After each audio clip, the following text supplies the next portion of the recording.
bénissons, te rendons grâce et devant ton nom. Nous voulons te dire merci, Seigneur, parce que tu nous as accordé la foi pour venir ensemble.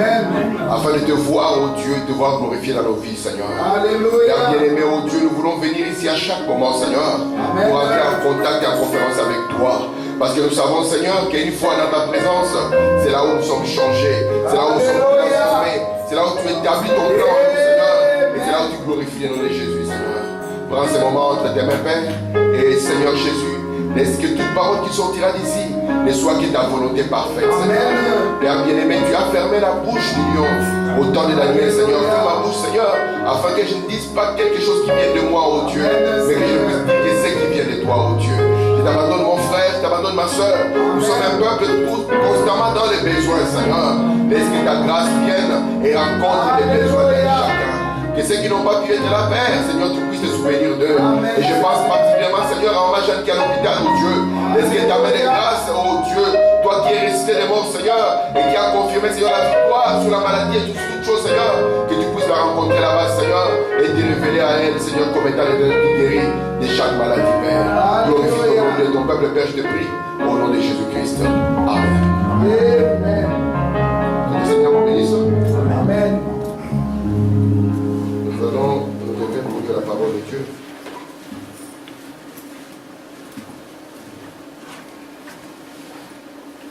Nous allons lire dans Apocalypse au chapitre 1er. Nous lirons le premier jusqu'au deuxième verset.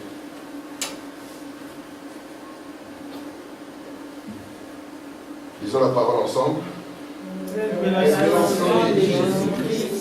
Et Dieu lui a donné pour montrer à ses serviteurs les choses qui doivent arriver bientôt. Et il a fait connaître par l'envoi de son ange à son serviteur Jean, lequel a attesté la parole de Dieu et les témoignages de Jésus-Christ, tout ce qu'il a vu. Que Dieu ajoute des bénédictions à la lecture de sa parole. Vous pouvez vous asseoir. Je vous salue tous au nom de Jésus-Christ. Et je remercie le Seigneur parce qu'il nous permet encore une fois d'être rassemblés ici afin de parler de sa parole. Alléluia. Comme vous le savez, le sujet que nous sommes en train d'exploiter, nous l'avons intitulé La venue du Seigneur. Je ne voulais pas aujourd'hui revenir au chapitre 1er, mais quelque chose a interpellé mon cœur. Et c'est pour cela que je suis encore revenu au chapitre 1er. Sachant que nous devons tous avancer et arriver à la même compréhension par la grâce de Dieu. Parce que si nous sommes ici, c'est pour apprendre de Jésus-Christ. Frère Branham dit, nous venons ici pour devenir de meilleurs chrétiens.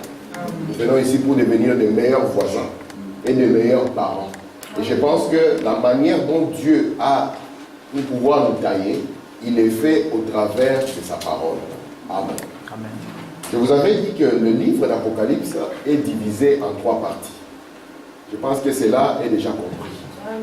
Et nous croyons que le premier verset, le premier chapitre plutôt, le deuxième et le troisième sont ceux-là qui concernent l'Église. Donc si vous cherchez un message de Dieu pour l'Église dans le livre d'Apocalypse, prenez le chapitre 1er, le chapitre 2 et le chapitre 3, vous verrez ce qui concerne l'Église. Et nous avons vu que au chapitre 1er, c'est la révélation. La révélation de Jésus-Christ.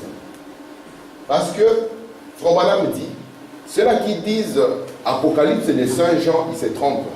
Ce n'est pas l'Apocalypse des gens, mais c'est l'Apocalypse de la révélation de Jésus-Christ. Et c'est le seul livre dans la Bible qui a un auteur qui est signé. Et l'auteur signé ici, ce n'est rien d'autre que le Seigneur Jésus lui-même. Et la dernière fois, nous avons vu que Jésus ici a essayé de se dévoiler. Il a essayé de montrer les attributs de sa divinité dans ce premier chapitre. C'est pour cela qu'ici, il a dit, je suis l'alpha et l'oméga, le Dieu tout-puissant. De sorte qu'en dehors de Jésus-Christ, il n'y a pas un autre Dieu. Amen. Et quand Jean l'a vu, Jean est tombé comme mort. Et quand Jean est tombé comme mort, il est venu, il a posé sa main droite. Nous croyons que Dieu n'a pas de main droite, Mais la main droite de Dieu, selon le psaume 118, le verset 15, c'est la puissance de Dieu. Et il a dit à Jean, encore une fois, je suis l'alpha et je suis l'oméga. Et nous avons compris maintenant qu'il dit à Jean, ce que toi tu vois, ne les garde pas pour toi. Mets-les dans un livre et envoie-les aux 7 églises. Et les 7 églises ici n'étaient pas les 7 églises de Jérusalem. Parce que vous devez savoir que Dieu a 2 peuples. Il a d'abord Israël qui s'est choisi pour lui-même. Et lorsqu'il s'est choisi Israël, les autres peuples étaient considérés comme étant des païens. Est-ce que vous êtes là? Amen. Mais quand Jésus est venu, Israël a été aveuglé et Israël a rejeté Jésus. De sorte que les païens aussi ont eu accès à ces mêmes dieux. Frère Branham dit, observez les 7 églises ne sont pas les églises d'Israël ou les églises juives, mais ce sont les 7 églises d'Asie mineure. Pour montrer que, après que Jésus a été rejeté par Israël, il s'est retourné pour pouvoir faire entrer les gentils. Et vous allez voir maintenant que la gloire, les 7 gloires de sa divinité, parce qu'ici, il ne va pas paraître comme quand il a marché sur les chemins de Galilée. Il va paraître ici un Jésus transfiguré. Parce que quand on va le voir, il aura les yeux comme des flammes de feu. Vous êtes avec moi? De sa bouche sortira un épée à double tranchant, et sa voix sera semblable à la voix de grand besoin. Lorsqu'on observe sa main droite, on trouve qu'il y a 7 étoiles qui sont dans sa main. Et cette partie de divinité, de cette gloire de sa personne, il va essayer de les révéler à chaque âge de l'Église. Parce que lorsque nous parlons de la venue du Seigneur, il est pour nous primordial de connaître d'abord qui est le Seigneur. N'est-ce pas? Parce que vous ne pouvez pas attendre quelqu'un que vous ne connaissez pas. Si vous ne connaissez pas la personne, vous devez au moins avoir son nom. Et si nous sommes à l'aéroport, vous écrivez son nom sur un carton. Maman Esther. Amen. Soit vous avez sa photo pour l'identifier. Mais si vous n'avez ni le nom, ni la photo, ça sera difficile de pouvoir attendre cette personne. Or, Israël aussi a connu la difficulté de la venue du Seigneur. Alors ici, je voulais d'abord premièrement vous montrer le Seigneur. C'est pour ça que nous avons dit qu'il n'y a pas un autre Seigneur en dehors du Seigneur Jésus-Christ. Et toute la Bible, Frère Branham nous a dit, si nous la lisons et que nous ne voyons pas le Seigneur Jésus, c'est que nous avons mal lu. Mais vous devez être conscient que le Seigneur Jésus, son histoire, il change de forme depuis la Genèse jusqu'à l'Apocalypse, mais il reste toujours le même Seigneur. Amen. Parce que Frère Branham nous dit, vous voyez, le Seigneur Jésus est venu dans la chair avant de venir en Galilée. Parce que devant Abraham, c'était toujours le même Seigneur, Jésus. Amen. Remarquez maintenant, le chapitre 2, vous allez avoir les 4. Les actes de l'Église, nous en avons 7. Et nous avons ici les 4 premiers dans le chapitre 2. Et dans le chapitre 3, vous avez les 3 derniers. Et je crois de tout mon cœur que ce n'est pas un hasard. Ici, ça partira d'Éphèse jusqu'à l'âge de Thyatire. Parce que nous croyons, selon Frère Branham, que l'Église est morte à Thyatire. Et puis après cela, la deuxième partie des âges, c'est quand on a la restauration, où nous partirons de l'âge des Sardes jusqu'à arriver à l'âge de Laodicée. Mais ce qui a touché mon cœur, c'est qu'après avoir présenté le Seigneur, il faut que je vous montre comment est-ce que le Seigneur se révèle. Amen. Parce que la Bible nous parle de la révélation de Jésus-Christ. Or, le plus grand mystère qu'il y a toujours eu et qui est à la base de toutes les religions, c'est le mystère Dieu. Parce que chacun a essayé de l'interpréter selon sa manière. Et si vous allez chez les bouddhistes, vous leur posez la question, qui est Dieu? Ils vous diront, pour nous, Dieu, c'est l'essence qui vit dans l'être humain. Si vous allez chez les musulmans, vous dites, qui est Dieu? Ils vous diront, répétez après moi, il n'y a qu'un seul Dieu qui s'appelle Allah et Mohammed est son prophète. Si vous arrivez chez les catholiques, ils vous diront, non, Dieu, c'est une trinité. C'est un comité de 3. Le Père, le Fils et le Saint-Esprit. Chaque personne, même quand on allait dans les civilisations anciennes, parce qu'il a toujours été du désir d'un homme de connaître Dieu. Et ainsi, Dieu a été représenté parfois par les astres, parfois par ceci et parfois par cela. Mais le Dieu que je vous présente, c'est le Dieu d'Abraham, le Dieu d'Israël et le Dieu de Jacob. Amen. Qui s'est révélé comme étant le vrai Dieu. Est-ce que vous êtes avec moi? Maintenant, remarquez, après que Jésus se soit révélé, on va voir quelque chose qu'il va montrer à la fin du premier chapitre. Et cela sera une insistance que le Seigneur donnera.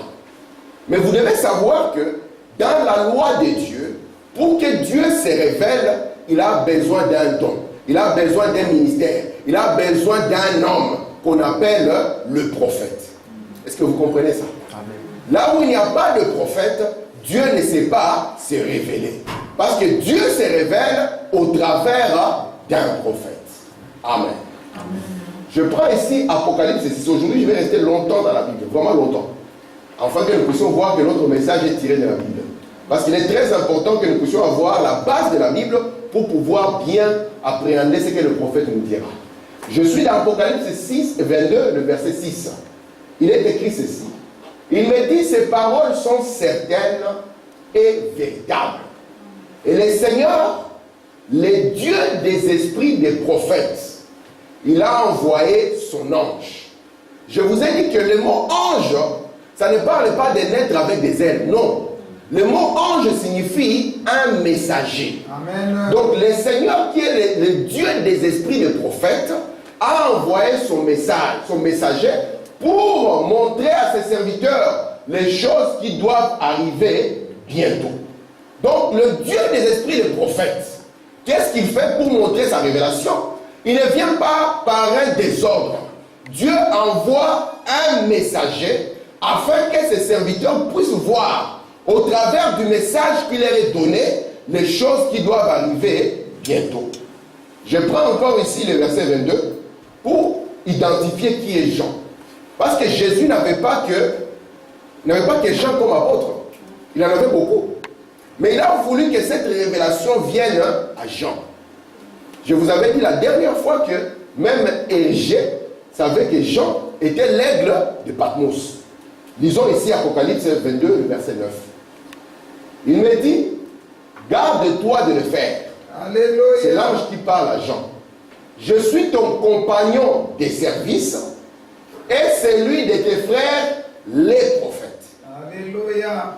Et de ceux qui gardent les paroles de ces livres adorent Dieu. Yes. Donc quand cet ange vient, il vient comme un prophète vers un prophète. Amen. Amen. Parce que Jean ici, il représente l'Église. Et il vient comme un prophète. Tellement que la gloire et la révélation est grande, Jean se jette par terre, il veut l'adorer. L'ange lui dit, le messager lui dit, ne m'adore pas. Amen. Je suis un de tes compagnons, un de tes frères. Je suis un prophète. Toi, adore Dieu. Parce que je ne viens pas pour me révéler moi-même, mais je t'apporte la révélation du vrai Dieu afin que tu puisses entrer dans la vraie adoration. Est-ce que c'est clair jusque-là?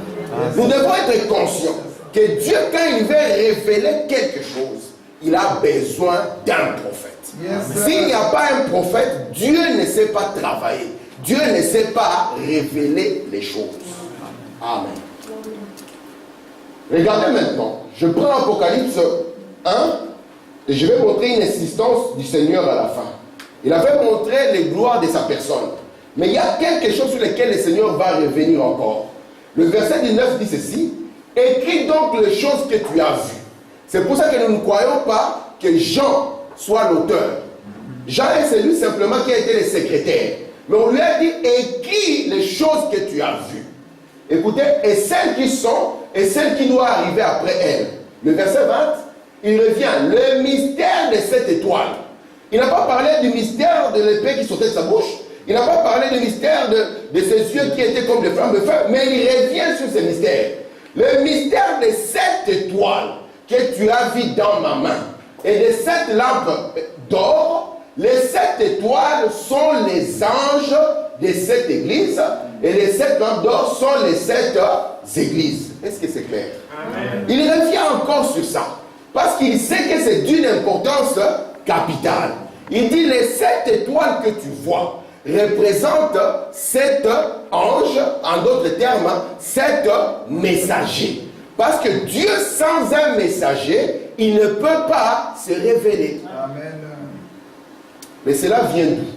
Que Dieu sans un messager ne peut pas se révéler.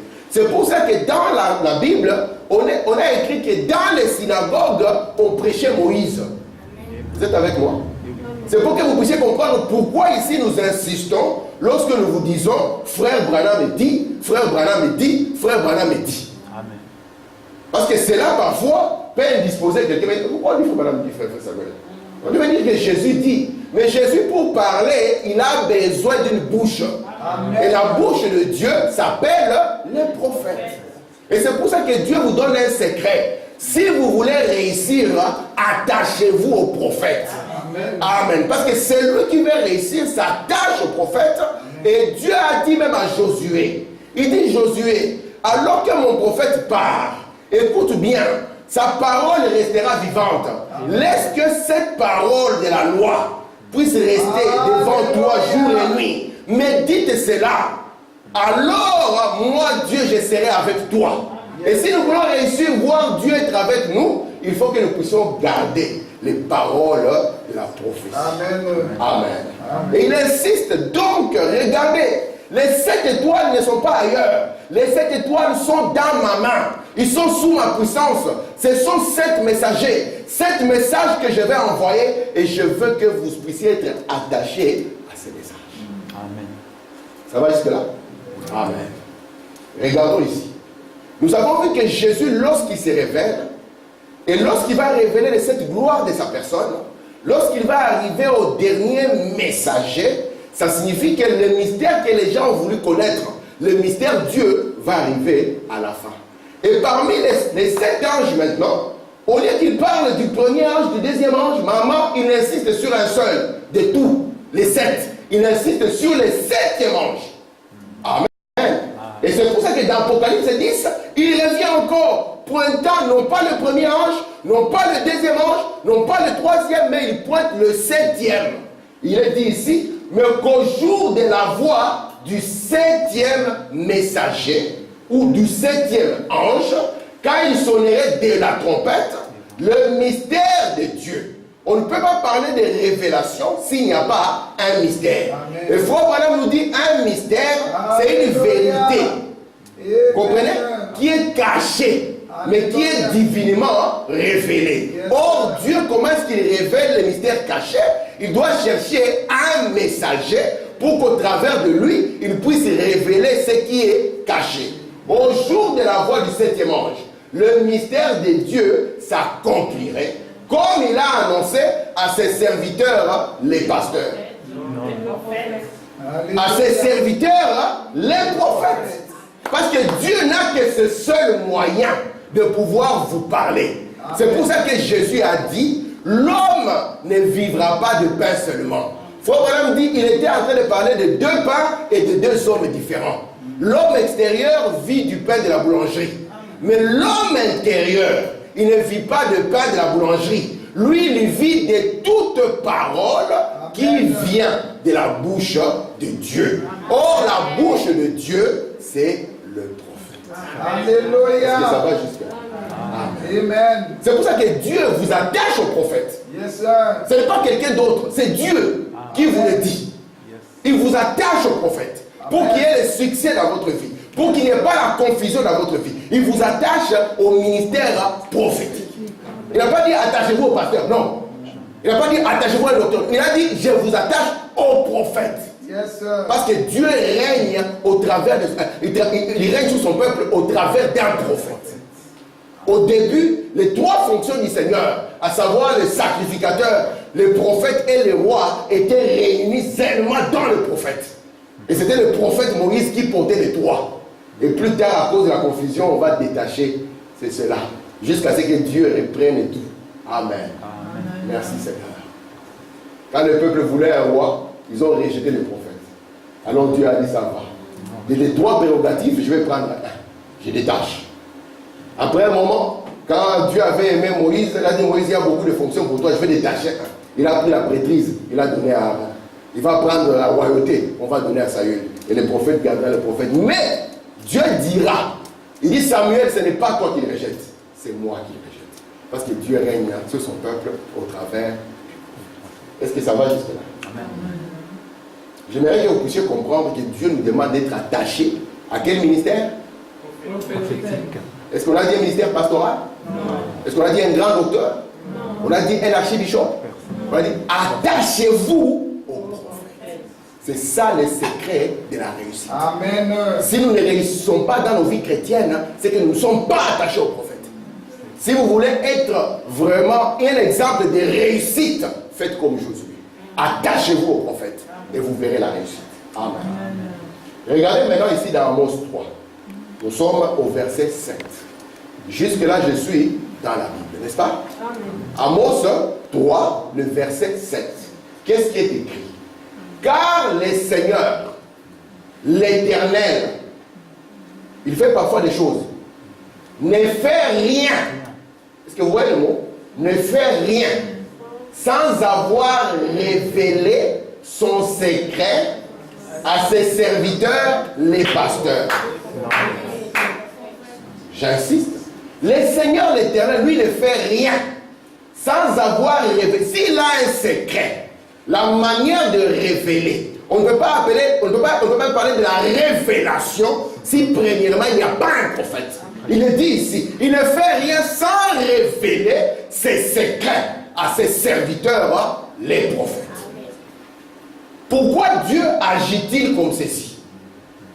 À un moment, ils ont crié, non, le dernier prophète, c'est Jean-Baptiste. Nous sommes partis dans les livres des Actes des Apôtres. Vous pouvez les prendre, 8, 13, partout. Et là, nous étions étonnés de voir encore que dans le Nouveau Testament, on parlait encore des prophètes. Parce que Dieu ne peut pas changer sa manière. Jésus, lorsqu'il est venu, il dit, je ne suis pas venu pour abolir la loi, mais je suis venu pour l'accentuer. Yes, de sorte que lorsqu'on disait tu ne tueras pas, Jésus est venu accentuer cela. Il t'a dit, si tu haïs ton frère, tu l'es dans ton cœur, sans aucune raison, tu es un meurtrier. Il dit, aucun iota de la loi ne tombera. Alléluia. Et Dieu ne change pas ses méthodes. C'est pour ça que je vous ai présenté d'abord notre Dieu, et je vais vous montrer la manière dont il se révèle, afin que vous puissiez être conscient que Dieu ne se révèle pas, oh un pasteur dormait, et puis il sort comme ça, voici la révélation. Ça c'est le témoignage des Congolais. Dieu ne se révèle pas comme ça. Dieu envoie un prophète confirmé. Et quand Dieu envoie un prophète, c'est parce que les gens ont dérouté. Et la manière de les ramener, c'est toujours par un prophète. Amen. Vous êtes avec moi? Amen. Regardons maintenant la loi des prophètes dans la Bible. Je prends Genèse au chapitre 20. Je commence au verset 18.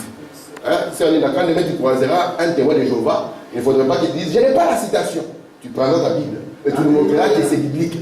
C'est la manière de faire de Dieu. Je suis là au verset 18. Tout le peuple entendait les tonnerres. Donc Dieu a dit à Israël, aujourd'hui, moi, votre Dieu, je vais vous parler. Si Dieu parle ici, sa voix c'est comme un tonnerre. Écoutez maintenant, tout le peuple entendait les tonnerres et les sons de la trompette. Il voyait les flammes de la montagne fumantes. À ce spectacle, le peuple tremblait et se tenait dans l'éloignement. Est-ce qu'il y avait quelqu'un qui était proche? Quelqu'un a dit, je suis la cible d'ancien, je vais m'approcher. Il n'y avait aucun ancien qui s'était approché. Regardez le verset 19. Il dit à Moïse, parle-nous toi-même et nous écouterons. Mais que Dieu ne nous parle pas de peur que nous ne mourions. C'était un spectacle terrible. Écoutez, verset 20. Moïse dit au peuple, ne vous effrayez pas. Avant ceci, Dieu avait dit à Moïse, je vais les faire enfin qu'Israël apprenne à te craindre. Ils ne pensent pas que toi, Moïse, tu es comme eux.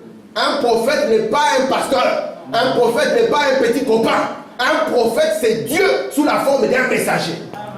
Il dit, Moïse dit au peuple, ne vous effrayez pas, car c'est pour vous mettre à l'épreuve que Dieu est venu. Et c'est pour que vous ayez sa crête devant les yeux, afin que vous ne péchiez point. Écoutez, le peuple restait dans l'éloignement, mais Moïse s'approcha de la nuée où était Dieu. De sorte que Moïse s'était placé maintenant dans une position d'intermédiaire entre Dieu et les hommes. Vous voyez ça? C'est pour ça que la Bible vous dit, il n'y a qu'un seul médiateur entre Dieu et les hommes, à savoir Jésus-Christ, homme. Et vous allez voir, lorsque Dieu dira à Moïse, ce peuple est rebelle, je vais l'exterminer. Qu'est-ce qu'il dit à Moïse? Écarte-toi, afin que je puisse l'exterminer. Vous vous souvenez de ça? Et qu'est-ce que Dieu fait? Est-ce que Dieu a exterminé? Moïse s'est jeté dans la brèche. Il a dit, Seigneur, avant le génocide, commence par moi. Et Frère Branham dit, c'est l'Esprit de Christ. Amen. Vous êtes là? Amen. Je continue ici, dans Deutéronome 18, pour que nous puissions asseoir et penser au verset 13. Tu seras entièrement à l'Éternel ton Dieu, car ces nations que tu chasseras écoutent les astrologues et les devins. Mais à toi, l'Éternel, ton Dieu, ne les permet pas. Frère Branham dit, un devin, c'est l'imitation d'un prophète. Amen. Il dit ici maintenant, l'Éternel, ton Dieu, te suscitera du milieu de toi, d'entre tes frères, un prophète comme moi. Vous ne l'écouterez pas. Vous l'écouterez. Vous comprenez ça? L'Éternel, ton Dieu, qu'est-ce qu'il fera? Il te suscitera. Parce que toi, tu ne peux pas aller consulter les astrologues et les devins. Comme moi, l'Éternel, je refuse, je vais faire quoi? Je vais susciter au milieu de toi un qui sera différent. Amen. Et moi, je prendrai mes paroles. Je mettrai mes paroles en lui. Amen. Et vous, votre rôle maintenant, c'est que vous devez l'écouter. C'est pour ça que la Bible nous a dit, heureux celui qui lit et ceux qui entendent. Et Branham nous montre qu'au temps de la sacrificature, c'est seuls les sacrificateurs qui avaient le droit de pouvoir prononcer les paroles. Amen. Et les autres étaient bénis par l'écoute. Parce qu'il n'y a que l'œil qui peut lire l'écriture. Amen. Amen. Vous êtes avec moi? Amen. Merci Seigneur. Continuons. Il répondra ainsi à la demande que tu fis à l'Éternel ton Dieu. Où? C'est où qu'ils ont fait ça? Ce n'est pas à Kinshasa. Ce n'est pas à Bruxelles. Ce n'est pas aux États-Unis. Cette demande, ils l'ont fait à Horeb. Le jour de l'assemblée, quand tu disais que je n'entende plus la voix de l'Éternel mon Dieu et que je ne vois plus ce grand feu afin de ne pas mourir. Et Dieu avait dit lui-même que ce qu'ils ont dit est bien. Donc c'est ici où cela fut établi. Que quand Dieu veut apporter la révélation, il cherchera un homme appelé le prophète et au travers de lui, il va vouloir parler. Est-ce que c'est clair jusque-là? Amen. C'est ici où il avait établi ça. Où? Donc ce jour-là, Dieu a donné les 10 commandements et on a fait une alliance. Seigneur, tu nous as terrorisés aujourd'hui. Toi, tu rentres de ton côté. Tu prends avec toi ton ami le prophète. Vous parlez face à face. Et lui revient. Il nous parle. Et nous comprenons maintenant, ainsi dit le Seigneur, voici les paroles de votre Dieu. Amen. Est-ce que ça va? C'est pour ça qu'il revient. La révélation de Jésus-Christ. Comment est-ce qu'il nous parvient? C'est par l'envoi de son ange. Et cet ange vient. Il dit à Jean, ne m'adore pas. Je suis un de tes compagnons, les prophètes. Amen. Un de tes compagnons. Adore Dieu. Merci Seigneur. Continuons. Verset 18. Je leur susciterai du milieu de leurs frères un prophète comme toi, Moïse. Je mettrai mes paroles dans sa bouche. Et il leur dira tout ce que je lui commanderai. Si quelqu'un n'écoute pas mes paroles qu'il dira à mon nom, c'est moi qui en demandera et qui en demanderai compte. Est-ce que c'est clair là? Donc lorsque Dieu place ses paroles dans ses prophètes, il attend de toi et de moi que nous puissions écouter. C'est pour ça qu'il faut vraiment prêcher le message. Entendre d'abord, premièrement. Deuxièmement, reconnaître. Troisièmement, agir sur la parole. Alléluia. Vous comprenez ça? Amen. Vous entendez. Vous reconnaissez que c'est Dieu. Et troisièmement, vous ne restez pas indifférent. vous agissez sur ce qui vous a été donné comme message. Amen. Je prends Deutéronome 4. Parce qu'un prophète, il a plusieurs rôles. Il y a un rôle intéressant ici, que j'aimerais encore que nous puissions voir. Je prends le verset 10. Souviens-toi du jour où tu te présentas devant l'Éternel ton Dieu ou à Horeb. Lorsque l'Éternel me dit, assemble auprès de moi le peuple, je vais leur faire entendre mes paroles, afin qu'ils comprennent, qu'ils apprennent à me craindre tout le temps qu'ils vivront sur la terre, afin qu'ils les enseignent à leurs enfants. Vous vous êtes approchés, vous vous tîntes au pied de la montagne. La montagne était embrasée. Les flammes s'élevaient jusqu'au milieu du ciel. Il y avait des ténèbres, des nuées de l'obscurité. L'Éternel vous parla du milieu du feu. Vous entendiez le son des paroles, mais vous ne vîtes point de figure. Vous entendîtes qu'une voix. Je continue. Il publia son alliance qu'il vous ordonna d'observer les 10 commandements. Il les écrivit sur des tables de pierre.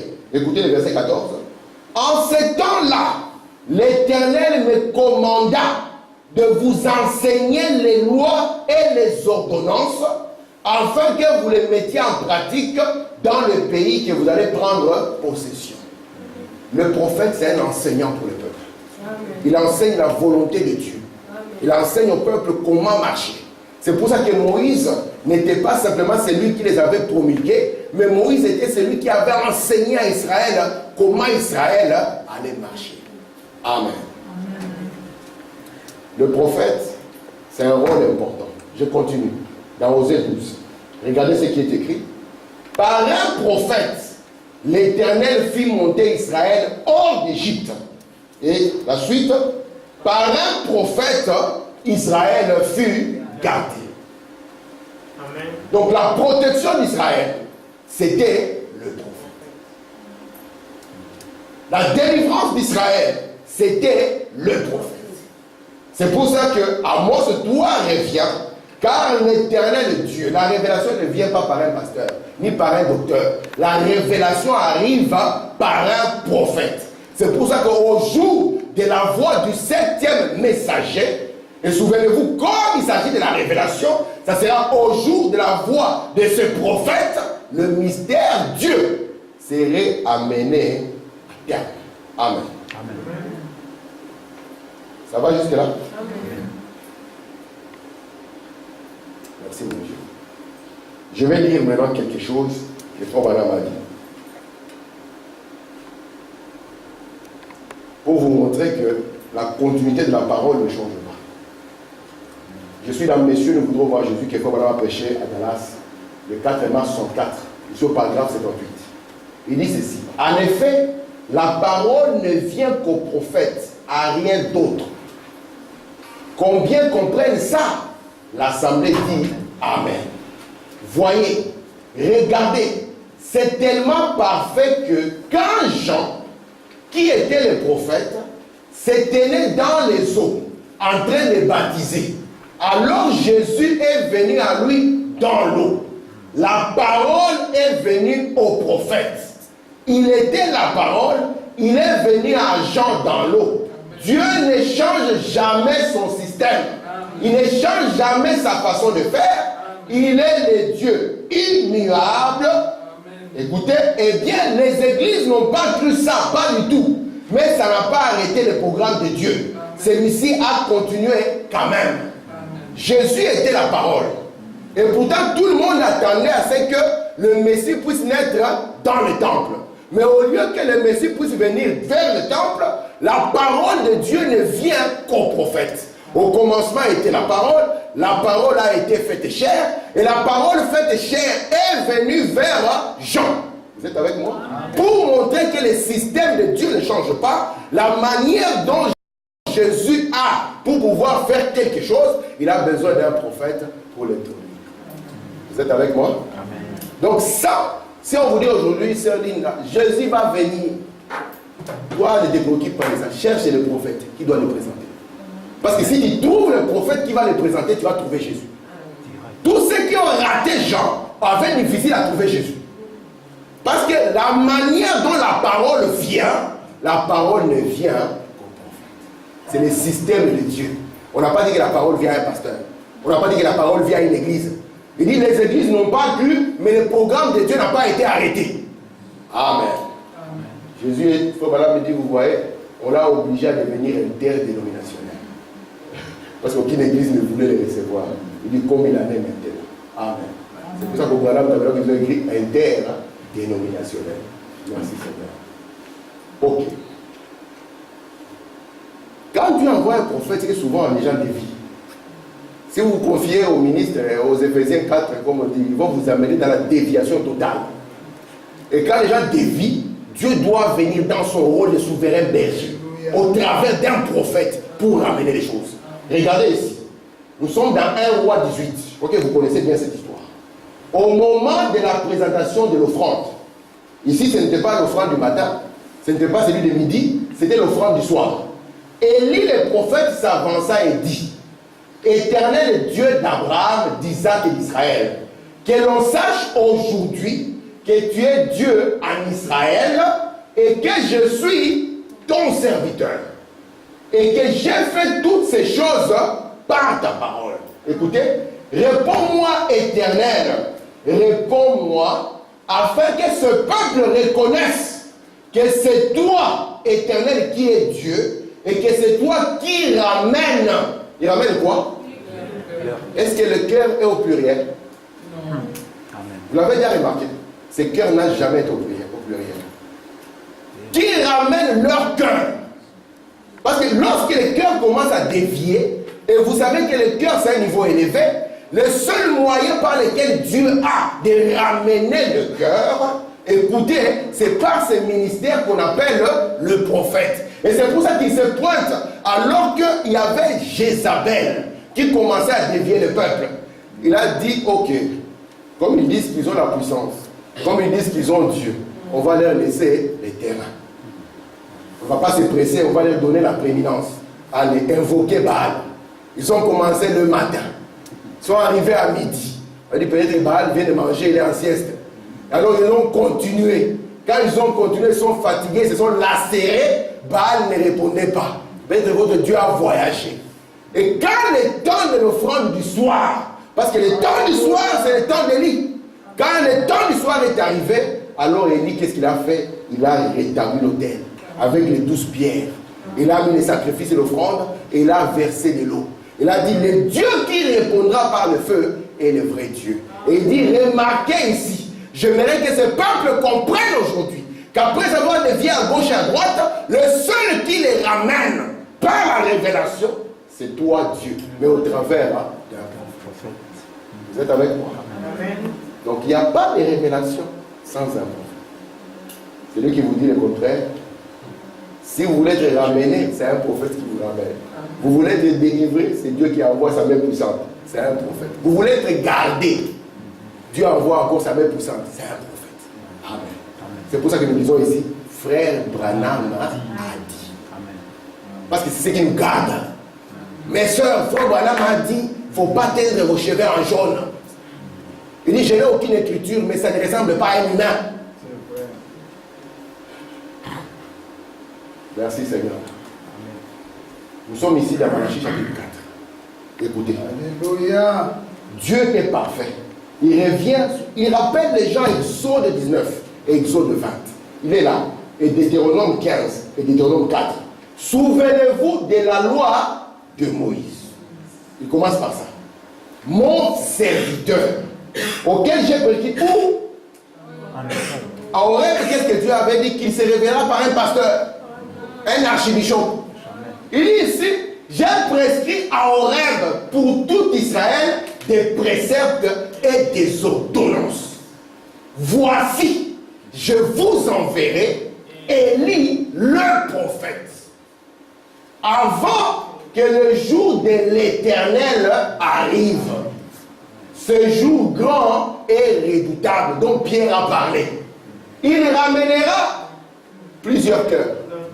Le cœur des pères à leurs enfants et le cœur des enfants à leurs pères, de peur que je ne vienne frapper le pays d'interdit. Vous voyez? Il revient encore, souvenez-vous, vous avez oublié. Souvenez-vous de la loi. Nous avons une alliance. Pour que ça se passe, depuis au rêve, j'ai dit, je susciterai. Et ici, moi, Dieu, je vous donne même le nom. Je vous enverrai. Et lui. J'ai dit aux enfants que là où vous voyez elle, sachez que c'est Dieu. Amen. Amen. Je vous enverrai Élie, le prophète. Alléluia. Il viendra pour vous ramener. Amen. Amen. Merci mon Dieu. Je prends Malachie. J'enverrai mon ange. Qui peut contester cette tradition? J'enverrai mon ange. J'enverrai mon ange devant toi.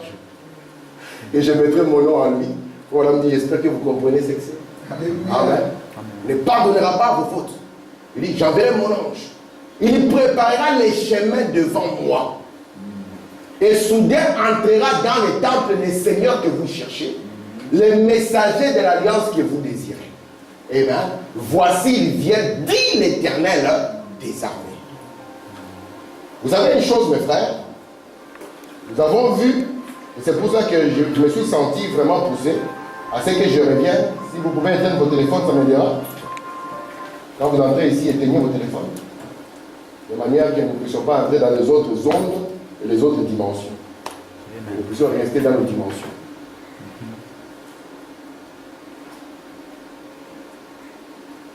La venue du Seigneur. Le dimanche passé, nous avons eu le temps d'examiner le Seigneur. Et vous savez, je vous ai dit que la seule promesse, c'était que le Seigneur venait. Mais cette venue du Seigneur, il va l'accomplir en 3 phases.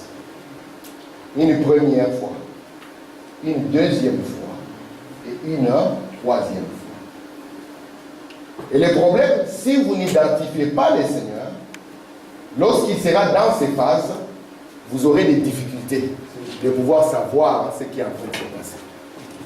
Lorsqu'il est venu ici dans la première phase, Israël s'attendait à certaines choses. Et ils ont manqué de voir les seigneurs.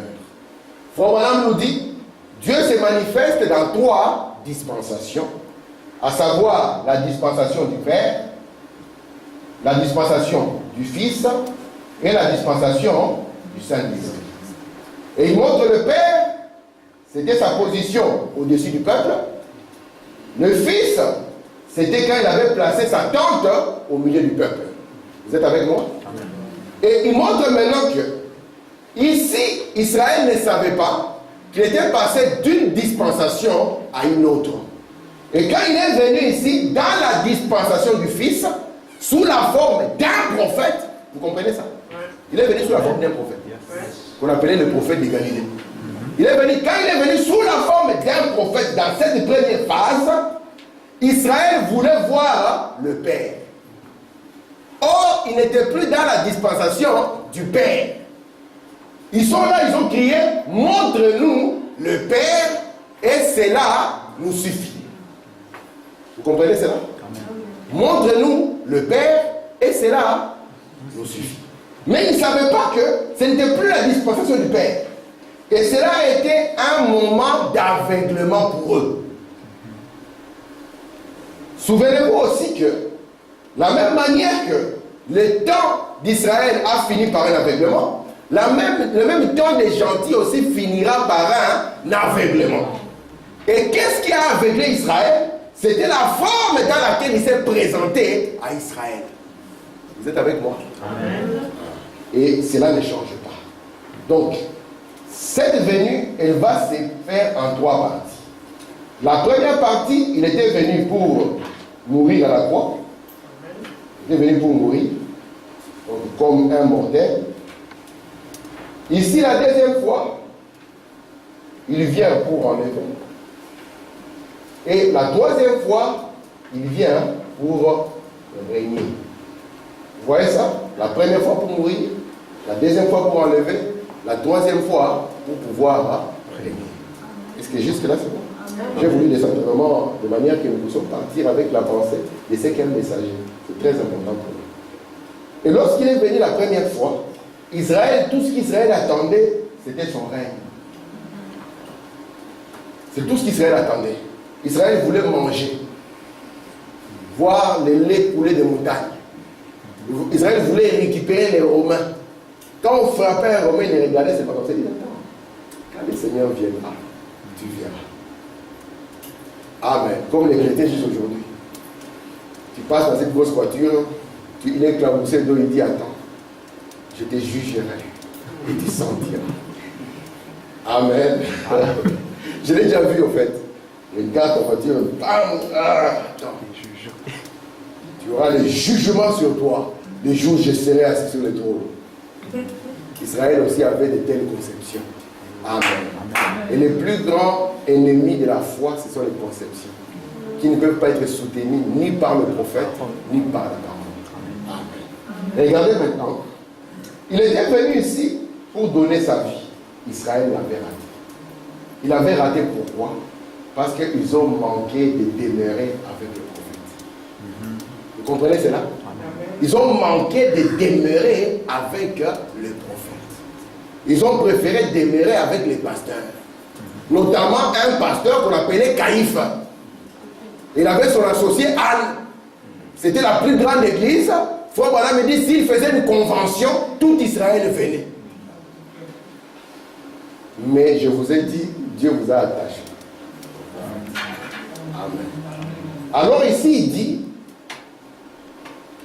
je vais envoyer un esprit pour préparer les chemins. De sorte que si je viens, il puisse y avoir quelqu'un capable de m'identifier et de me présenter au peuple. Amen. Et il prie, il a envoyé un esprit. Et remarquez maintenant, quand les disciples, Frère Branham dit, cette venue n'était pas une venue secrète.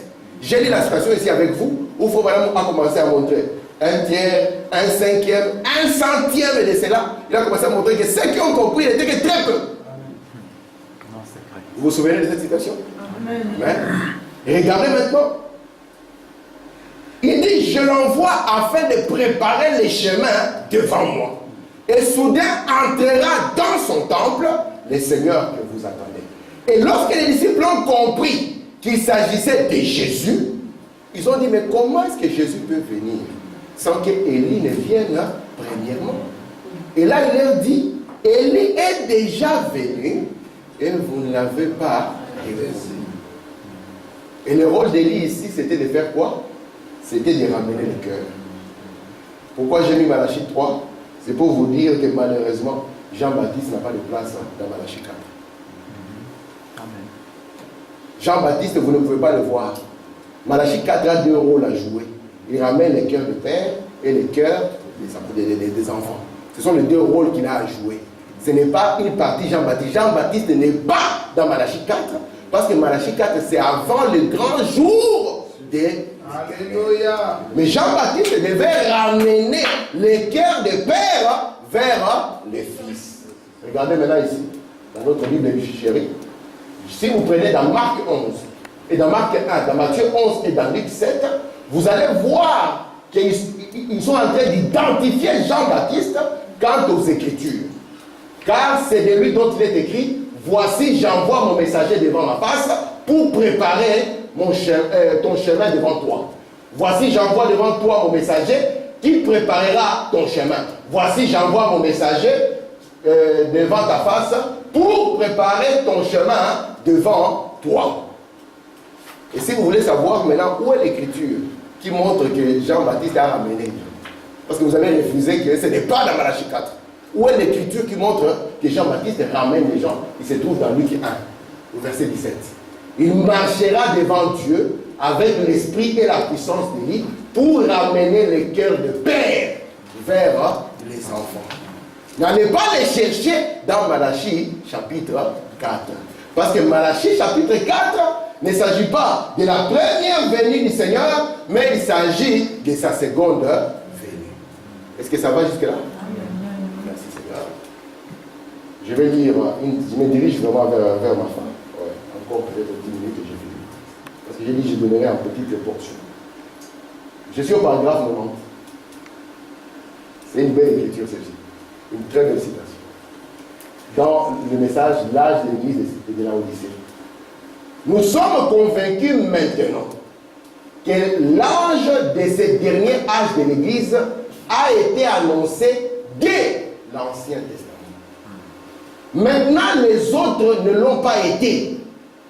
Paul et Irénée n'ont pas été annoncés. Mais ce dernier âge, celui de la fin, de la consommation, celui de la fin du monde, sera une époque tellement extraordinaire. Elle est juste devant nous, que l'ange de cet âge a été annoncé tout au long de l'écriture de l'Ancien Testament pour la fin de cet âge. C'est Élie, ce grand roi. Je pensais que Paul était grand roi. Paul a dit, si vous prêchez quelque chose que moi je n'ai pas prêché, vous êtes maudits. Mais malgré ça, il n'a pas été annoncé. Dans l'Ancien Testament, aucune trace. Souvent les gens viennent et disent, mais frère Tim, si frère Branham est le prophète envoyé, montre-moi le nom de frère Branham dans la Bible. Il faut lui dire, ok, allons-y doucement. Arrachons le Nouveau Testament, mettons ça de côté. Revenons au temps de Jésus. Jésus est le prophète annoncé, n'est-ce pas? Montre-moi le nom de Jésus dans l'Ancien Testament. Et les histoires s'arrêtent là. Pourquoi? Parce que Dieu n'a pas besoin de donner un nom. Nous n'avons pas créé un Branham parce qu'il s'appelait Branham. Si vous allez aux États-Unis, il y a beaucoup de gens qui s'appellent Branham. Mais nous avons cru en cela parce que Dieu s'est identifié dans ses caractéristiques. Amen. Alléluia. Lorsque les pharisiens sont venus devant Élie, ils ont dit, est-ce que tu es Élie? Il a dit, je ne suis pas Élie, ce n'était pas faux, il ne s'appelait pas Élie, il s'appelait Jean-Baptiste. Si on allait au registre de l'état civil, on allait regarder Jean-Baptiste. Mais il était Élie dans le sens qu'il portait l'esprit d'Élie. Et ceux qui devaient connaître les Écritures devaient l'identifier par les caractéristiques. Alléluia. C'est pour ça que quand on lui a posé la question, es-tu Élie? Il répondit non. Je suis la voix. Alléluia. Et celui qui connaissait la voix devait savoir qu'il n'y avait qu'un seul ministère qui devait baliser le terrain avant la venue du Seigneur, c'est Élie. Alléluia. Et c'est pour ça que vous dites, cet Élie ici, ces messagers ici, souvenez-vous de la loi. De qui? Que j'ai prescrit où? Des lois et des ordonnances pour tout Israël. Voici, je vous envoie Élie. C'est L-I. Je vous envoie Élie. Pour qu'il vienne faire quoi? Il doit faire un double travail. Mais en rapport, non plus avec les chairs. Moïse a fait les ordres de ramener des chairs. Mais lui, il fera quelque chose en rapport avec les cœurs. Frère Branham dit, le premier Élie, Jean-Baptiste. Il dit, c'était le plus grand de tous les prophètes. De l'ancien, le plus grand de tous les prophètes. Je pensais que Moïse était grand. Vous savez la blague que j'ai toujours aimé avec ma mère? Il dit que pour être saint chez les catholiques, vous devez faire un miracle. Et j'ai demandé à ma mère, Jean-Baptiste, c'est un saint? Maman a dit, oui, c'est un saint. J'ai dit, maman, quel est le miracle? Ah, maman a dit, c'est difficile. Il n'y a pas de miracle. Mais frère Branham et la Bible nous dit, de tous ceux qui sont nés de femmes, il n'y a personne qui soit plus grand que lui. Et pourquoi il était grand? Parce que tout l'Ancien Testament avait annoncé. Le Messie viendra, le Messie viendra, le Messie viendra. Mais Élie, quand il est venu, il a dit, je sais que je ne quitterai pas la terre avant de le voir. Parce qu'on m'a dit, c'est lui sur qui je verrai les signes. Tous ils disaient, il viendra. Et lui, il a dit, voici. Alléluia. Je vous le montre. Et remarquez maintenant, vous savez que Jésus a parlé plus de sa seconde venue que de sa première. Oui. C'est pour ça que je vous dis, faites attention, celui-ci. Il a été annoncé depuis l'Ancien Testament. Alléluia. Et Dieu a protégé cet enfant. Amen. Lesquels des prophètes, Dieu n'a pas dit ne fume pas, ne bois pas, ne souille pas ton corps d'une quelconque manière.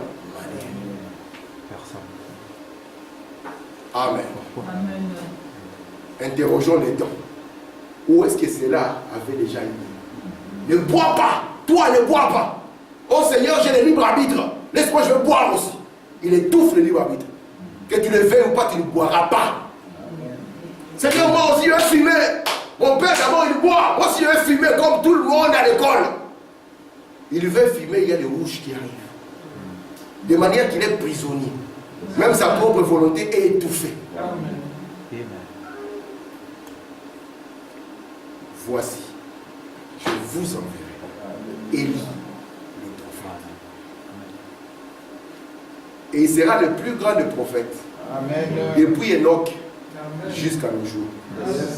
Mais je pensais que Jésus était grand. Il sera même plus grand que Jésus. Mais frère, tu es en train de blasphémer. Vous avez peur quand vous dites qu'il sera plus grand que Jésus? N'est-ce pas que Jésus lui-même vous avait dit? Celui qui croit en moi fera des choses plus grandes que moi. Voilà. Quand il vous a dit, vous étiez d'accord. Jésus n'a-t-il pas dit ça? Amen. Et parce que ça sera toujours Jésus. Yes. Mais Jésus a plus de gloire lorsqu'il est fait dans ses sujets. Amen. Il a plus de gloire. Amen. Jésus, ce n'est pas un homme qui est habillé, lui, dans un costume de 1000 euros et sa femme a une pagne de 2 euros.